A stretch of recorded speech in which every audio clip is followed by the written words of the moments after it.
नमस्कार, जय श्री कृष्ण, जय सिया राम।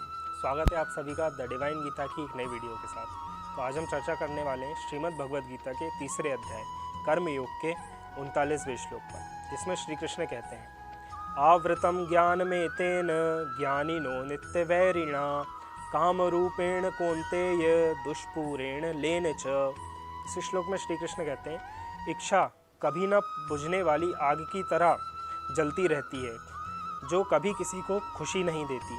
बुद्धिमान लोग इसे दुख का मूल जानकर त्याग देते हैं, परंतु जो लोग इस रहस्य को नहीं समझते वे अपनी वासना तृप्त करने के लिए व्यर्थ प्रयास में अपना जीवन बर्बाद कर देते हैं। यहाँ श्री कृष्ण कहते हैं कि इच्छाएं ही मनुष्य का सबसे बड़ा शत्रु है और उसे हम पूरा जीवन लगा देते हैं उसकी पूर्ति के लिए, किंतु वो कभी पूरी नहीं होती। इस श्लोक को और अच्छे से समझने के लिए उज्जैन के एक राजा हुए श्री भृतहरि, उन्होंने एक ग्रंथ लिखा वैराग्य शतकम, जिसमें सारी वैराग्य की बातें थी। तो उसमें श्लोक कहते हैं वो, भोगा न भुक्ता वयमेव भुक्ता तापो न तप्ता वयमेव तप्ता कालो न यातो वयमेव याता तृष्णा न जीर्णा वयमेव जीर्णा। इस श्लोक में पहली लाइन वो कहते हैं, भोगा न भुक्ता वयमेव भुक्ता, भोगों को कभी हमने नहीं भोगा, भोग ही हमें भोग लेते हैं। भोग अर्थात हमारी इच्छाओं की पूर्ति करना, जो हमारी इच्छाएं कि सारे संसार का सुख हमें मिलना चाहिए, वो कभी हम नहीं भोगते हैं। जैसे उसका सबसे बड़ा उदाहरण है आज क्लाइमेट चेंज। क्लाइमेट चेंज जो हो रहा है, इतनी गर्मी पड़ रही है, 50 से ऊपर पारा जा रहा है, तो ये क्या करा है, हमने जो हमारे प्राकृतिक संसाधन है उसका इतना ज़्यादा भोग कर लिया, इतनी ज़्यादा उसकी अपनी इच्छाओं की पूर्ति में उसे लगा दिया है कि अब वही हमें जवाब दे रहे हैं। आज इतनी गर्मी पड़ रही है, आज कई लोगों की मौतें हो रही हैं, तो ये क्या है, और आगे चल के ये और भी बढ़ने वाला है, क्योंकि हम अपनी इच्छाओं को कभी समाप्त नहीं कर पाते हैं, कभी रोक नहीं पाते हैं।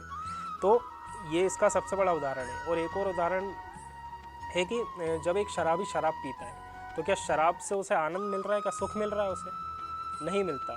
एक दिन शराब ही उसे ख़त्म कर देती है। तो भोगा न भुक्ता वयमेव भुक्ता तापो न तप्ता वयमेव तप्ता। हम अपने भोगों के लिए तप करते हैं, बहुत ही प्रयास करते हैं, हर दिन लगे रहते हैं, किंतु क्या वो तप हमें फल देता है?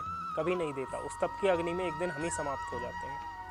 आगे कहते हैं, कालो न याता वयमेव याता। हम सोचते हैं कि काल अर्थात समय निकल जाएगा, एक अच्छा समय आ जाएगा, हमें इस समय पे हमारी इच्छा पूर्ति हो जाएगी, किंतु वो कभी नहीं आता। कालो न याता वयमेव याता, काल कभी किसी के लिए नहीं रुकता, एक दिन वो चला जाता है। तृष्णा न जीर्णा वयमेव जीर्णा। और इन सब के बाद भी मेरी कुछ पाने की तृष्णा अर्थात इच्छा जो है वो कभी पुरानी नहीं होती, कभी हमारी इच्छाएं पुरानी नहीं होती। जीर्णा अर्थात पुरानी होना, तो इच्छा कभी हमारी पुरानी नहीं होगी।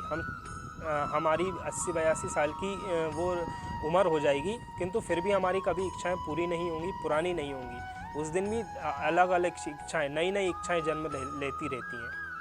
तो यही एक श्लोक का अर्थ था कि कभी हमारी वासनाएं पूर्ति नहीं होंगी, हमारी इच्छाएं पूर्ति नहीं होंगी।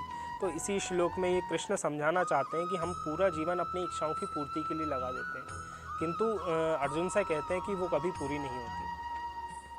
तो ये था 39वां श्लोक श्रीमद् भगवद गीता का। आपको अच्छा लगा हो तो प्लीज़ सब्सक्राइब करें चैनल द डिवाइन गीता। आगे और भी आपको अच्छी वीडियोज़ मिलती रहेंगी। धन्यवाद।